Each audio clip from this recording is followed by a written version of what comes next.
Bienvenue une fois de plus, chers téléspectateurs, à ce nouveau bulletin de notre programme d'information de Magnificat.tv consacré à l'actualité de l'Église. Nous sommes aujourd'hui le mercredi 13 mars 2024. Voici les titres de notre journal. Le pape a appelé le président ukrainien à hisser le drapeau blanc et à négocier la paix, car il ne peut pas gagner la guerre contre la Russie. Le cardinal Pizzaballa a de nouveau appelé à la fin de la guerre à Gaza, affirmant que tout y est détruit et qu'il n'y a plus de nourriture ni de médicaments. L'Église copte a mis fin au dialogue œcuménique avec l'Église catholique suite à la publication de Fiducia Supplicans. L'évêque de Bergame a appelé ses paroissiens à se joindre aux musulmans pour prier pendant les jours du Ramadan. Le pape a appelé le président ukrainien Zelensky à avoir le courage de négocier la paix avec la Russie, car il ne peut pas gagner une guerre qui a fait des milliers de morts. Le pape a appelé le président ukrainien Zelensky à avoir le courage de hisser le drapeau blanc, ce qui est souvent interprété comme une reddition, et de négocier la fin de la guerre avec la Russie. Il est plus important qu'il voit la situation, qu'il pense au peuple, qu'il ait le courage du drapeau blanc et négocier. Aujourd'hui, il est possible de négocier avec l'aide des puissances internationales. Le mot négocier est courageux, a déclaré le souverain pontife. Quand vous voyez que vous êtes vaincu, que les choses ne vont pas bien, vous devez avoir le courage de négocier.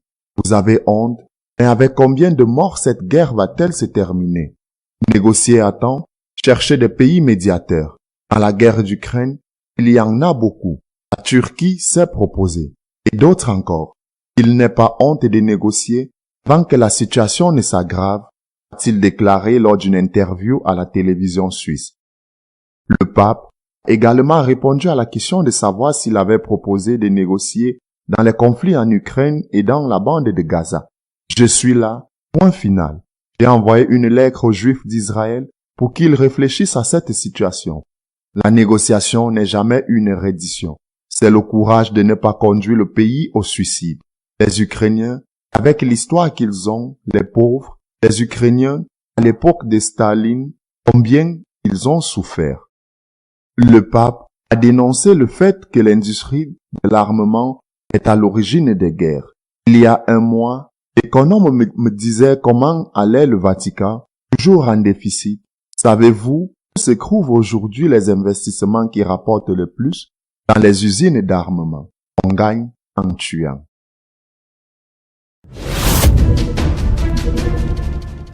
Gaza est une ruine où il n'y a plus rien, ni nourriture, ni eau, ni médicaments, a déclaré le cardinal Pizzaballa, patriarche latin de Jérusalem. Le cardinal Pizzaballa, patriarche latin de Jérusalem, a une nouvelle fois appelé à mettre fin au cauchemar que vit le peuple palestinien dans la bande de Gaza. Les gens n'ont plus rien. Il n'y a plus de nourriture, plus d'eau, plus de médicaments. Une trêve est possible, il suffit de la vouloir. L'église locale s'est engagée à prier pour l'ensemble de la population et à l'aider. Un cessez-le-feu à Gaza devient de plus en plus urgent, déclare le cardinal. À la terrible violence des bombes s'ajoute la crise de la vie ordinaire. Il y a un manque de nourriture, de médicaments, d'eau. Nos chrétiens, par exemple, parviennent à cuisiner 1 ou 2 fois et ce qu'ils cuisinent doit suffire pour au moins 1 semaine. Dans les yeux du cardinal sont encore vives les terribles images de ces hommes, femmes et enfants qui, il y a quelques jours, ont perdu la vie en tentant d'arracher quelques miettes d'aide humanitaire. J'ai été choqué, dit-il, avec un soupir qui a un goût de douleur, choqué aussi par le chaos dans lequel toute la bande est tombée. Le cardinal Pizzaballa estime qu'il n'est pas opportun que les colis alimentaires et les produits de première nécessité soient maintenant largués par parachute. Nous avons besoin d'une solution plus systématique et coordonnée car une telle option risque d'accroître la confusion et peut-être aussi les écrasements et les morts. Les Coptes ont mis fin au dialogue œcuménique avec les catholiques suite à la publication de Fiducia Supplicans qui autorise la bénédiction des couples homosexuels. La session plénière du Saint-Synode de l'Église copte orthodoxe, présidée par le patriarche Tawadros II, a décidé de rompre les relations avec l'Église catholique en raison de la Fiducia Supplicans. L'Église copte a fait connaître son opinion sur la question de l'homosexualité par le biais d'une déclaration publiée par le Saint-Synode. Dans cette déclaration, l'Église souligne son rejet des relations homosexuelles. L'Église a étayé son opinion par plusieurs versets bibliques qui énoncent clairement le rejet de ces relations qui sont contraires à la nature humaine créée par Dieu. L'Église copte orthodoxe affirme sa position ferme de rejet de toutes les formes de relations homosexuelles, car elle viole la Bible et la loi par laquelle Dieu a créé l'homme et la femme, et considère toute bénédiction de quelque nature que ce soit pour de telles relations comme une bénédiction du péché, ce qui est inacceptable. L'Église copte a pris la décision suivante. Après consultation des églises sœurs de la famille orthodoxe orientale, il a été décidé de suspendre le dialogue théologique avec l'Église catholique et réévaluer les résultats du dialogue depuis ses débuts, il y a 20 ans, et d'établir de nouveaux critères et mécanismes pour le dialogue futur.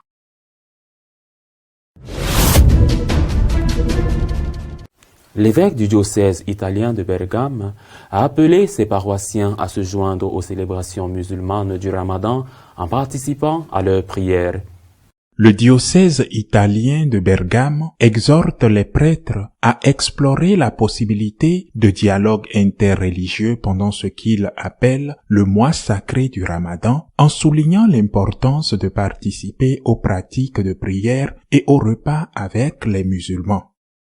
Le père Maximo Rizzi, responsable du bureau du dialogue interreligieux du diocèse et signataire de la directive, a daté la lettre selon le calendrier islamique 23 Chaban 1445, ce qui a suscité des réactions négatives. S'appuyant sur l'encyclique Fratelli Tutti du pape François et sur son document commun avec le grand imam d'Al-Azhar Ahmed Al-Tayeb, Monsieur Rizzi prône la médiation sacerdotale comme pilier du dialogue interreligieux crucial pour la paix mondiale et considéré comme un devoir pour les chrétiens et les autres communautés religieuses.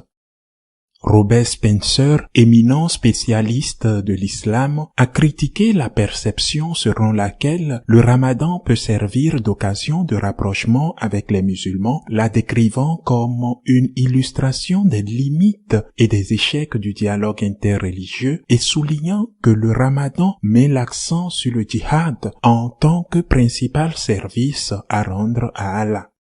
Malgré l'appel au dialogue lancé par le diocèse dans l'espoir de contribuer à la résolution du conflit au Moyen-Orient, M. Spencer souligne que le Vatican n'a pas abordé les aspects controversés tels que la position du Hamas à l'égard d'Israël, citant directement la charte du Hamas qui proclame la destruction d'Israël comme objectif jusqu'à ce que l'islam l'emporte.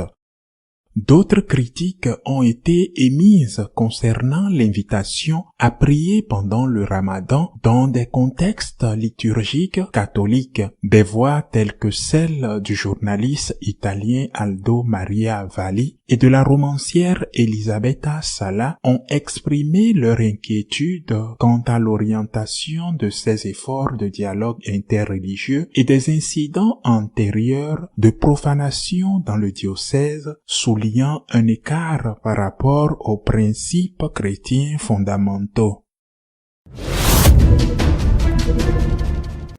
Notre éditorial de cette semaine est essentiellement consacré à commenter les solutions proposées à la crise entre le Vatican et les évêques allemands. Dans l'attente de la rencontre prévue dans quelques jours entre les autorités du Vatican et les représentants de la conférence épiscopale allemande pour discuter du Conseil synodal allemand, quelques propositions de conciliation entre les deux positions ont commencé à émerger. L'une d'entre elles a été formulée par le cardinal Kasper, un Allemand qui a été très critique à l'égard du Conseil synodal allemand. Rappelons que le Conseil synodal voulu par les Allemands est un conseil dans lequel les laïcs, les prêtres et les évêques dans le cas de la conférence épiscopale, et les curés, dans le cas des paroisses, entrent avec des droits égaux en termes de voix et de vote, et que l'évêque, la conférence épiscopale, l'évêque ou le curé a le devoir de respecter et de mettre en pratique ce qu'ils ont voté lors de cette réunion. Kasper a déclaré qu'il y aurait une solution immédiate et il a proposé ce qu'il a fait lorsqu'il était évêque de Rothenburg, avant d'être appelé au Vatican par Saint Jean-Paul II, ce qu'il a fait dans ce diocèse, un conseil synodal diocésain.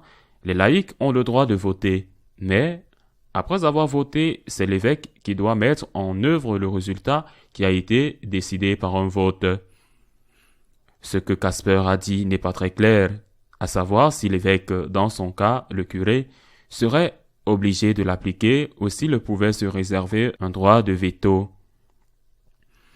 En tout cas, la situation est évidemment tendue parce que si l'évêque ou le prêtre de la paroisse n'est pas d'accord en conscience avec ce que la majorité, composée, je le répète, à égalité aussi de laïcs, a décidé et approuvé, il y aurait une tension parce que s'ils le rejettent, s'ils peuvent le rejeter, s'ils le rejettent, ils seront soumis à une forte pression, voire attaqués, au moins dans certains médias. Et s'ils l'acceptent, même s'ils ne sont pas d'accord, ils iront à l'encontre de leur propre conscience. Ce débat très important nous amène, je crois, à quelque chose qui s'est déjà produit dans l'Église il y a quelques siècles, ce que l'on appelait le conciliarisme. Il me semble qu'il s'agit de la même chose, bien que sous des noms différents. Dès le 7e siècle et certainement au 11e siècle avec le cardinal Humberg de Silva Candina, la question s'est posée de savoir s'il existait une autorité supérieure à celle du pape pour démettre un pape de ses fonctions s'il tombait dans l'hérésie. Une autre autorité un peu plus tard, au XIIe siècle, fut le moine Camaldule Graciano, qui rassembla les canons et les décrets et qui souleva également la question de la possibilité de déposer un pape tombé dans l'hérésie. L'hérésie étant comprise non seulement comme le fait de professer ou de défendre une erreur théologique, mais aussi comme le fait de manquer à la mission de maintenir l'unité de l'Église. Mais cela se limitait à la question de savoir ce qu'il fallait faire si un pape était hérétique et à la théorisation de différentes options. Plus tard, au XIVe siècle, la situation a changé. D'importants penseurs à l'époque, comme Marsilius de Padoue ou Guillaume d'Occam, avaient déjà théorisé que le pape n'avait pas l'autorité suprême, mais qu'il était le corps, l'ensemble, c'est-à-dire la tête. Le pape avec le reste des membres, ou en d'autres termes, le pape avec les cardinaux ou le pape avec le conseil, qui aurait cette autorité, et que par conséquent, le pape, la tête, aurait l'obligation de mettre en pratique ce que l'ensemble approuverait. Si les cardinaux ou le conseil disent une chose, le pape ne peut s'y opposer. Nous parlons du XIVe siècle et dans ce contexte, il s'agit des théories de penseurs. Et bien sûr, il y en a eu d'autres qui pensaient le contraire. Le plus connu d'entre eux est peut-être Guillaume d'Occam, mais aussi Marsilius de Padoue ou Jean de Paris. Dans ce contexte, Un événement terrible s'est produit dans l'église, le schisme dit d'Avignon, au cours duquel 2 papes gouvernaient l'église, chacun considérant l'autre comme un antipape.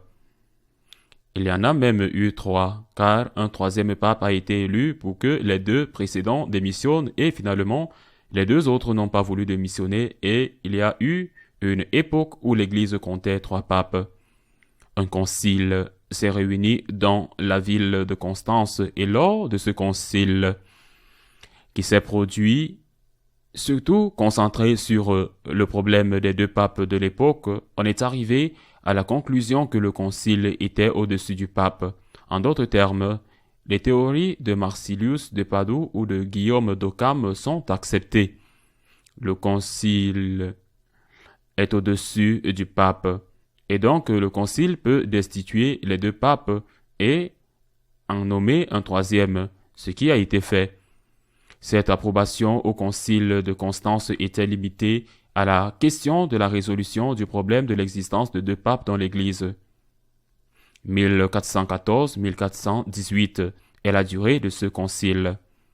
Nous sommes au XVe siècle et quelques années plus tard, en 1431, un autre concile est inauguré, à Bâle. Il avait d'autres thèmes, mais celui-là surtout, et là, on ne dit plus que dans le contexte où il y a 2 papes, le concile est au-dessus du pape. On dit que dans tous les cas et quelles que soient les circonstances, le concile est au-dessus du pape et que le pape a obligation d'accepter et de mettre en œuvre ce que le concile décide, ce que les cardinaux décident. Le pape régnant à l'époque, il n'y en avait qu'un, le pape Eugène IV, a refusé d'accepter ces conclusions du concile de Bâle. Et le concile, de nombreux pères du concile ont certainement quitté le concile. Ceux qui sont restés ont décrété que le pape Eugène était un antipape, l'ont déposé et en ont élu un autre, et ont nommé le duc de Savoie comme pape l'année 1438. Et à cette époque, nous avions à nouveau 2 papes, l'un étant celui qui avait été nommé par le concile de Bâle, que le pape Eugène ne reconnaît pas comme légitime, et un autre, le pape Eugène. Eugène ne reconnaît pas comme légitime, et un autre, le pape Eugène, qui dit qu'il est le pape légitime et n'accepte pas les conclusions du concile. Heureusement, le duc de Savoie a démissionné de son poste de pape 10 ans plus tard, et le problème a été résolu. Qu'est-ce qu'on appelle le problème du conciliarisme? Le conseil au-dessus du pape. Et il y a une certaine similitude avec ce que les Allemands proposent aujourd'hui, bien que ce soit plus qu'un conciliarisme. Peut-être devrions-nous dire qu'il s'agit d'un synodalisme. Le synode, le conseil synodal, mieux dit, au-dessus de la conférence épiscopale, de l'évêque ou du prêtre de paroisse. La conclusion à laquelle on est parvenu est que c'est le pape qui convoque le concile et que, si ce n'est pas le cas, le concile n'est pas légitime et que le pape a le droit de ne pas appliquer ce que le concile approuve. C'est-à-dire que le concile peut décider ce qu'il veut, mais le pape a le droit de ne pas l'appliquer, de ne pas donner son consentement aux constitutions ou aux décrets approuvés par le Conseil. Telle est la situation actuelle en ce qui concerne le concile. Cela a par exemple eu des conséquences relativement récentes lors du dernier concile œcuménique qui s'est tenu, le concile Vatican II. Légitimement convoqué par Saint Jean XXIII et mené à bien sous la présidence de son successeur, Saint Paul VI. Au cours de ce concile, ce n'est un secret pour personne que la minorité libérale qui dirigeait le concile s'est opposée dans certaines de ses propositions à ce que croyait Saint Paul VI, et qu'officieusement le pape a fait part à cette minorité de ses réserves quant à ce qu'elle traitait et lui a dit « Si vous approuvez ce document tel que vous le préparez, je ne le signerai pas et nous aurons un affrontement public. Par conséquent, Certains documents du Concile présentent certaines caractéristiques d'un document constitutionnel de la constitution d'un État, c'est-à-dire qu'ils ne sont ni à vous ni à moi, de sorte qu'ils peuvent appartenir à tout le monde.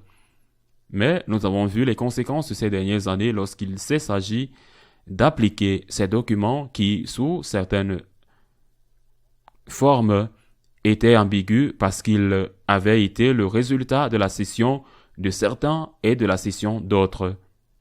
Mettons-nous d'accord pour produire un document sur lequel nous sommes tous d'accord, même s'il n'est ni parfait pour vous ni parfait pour moi.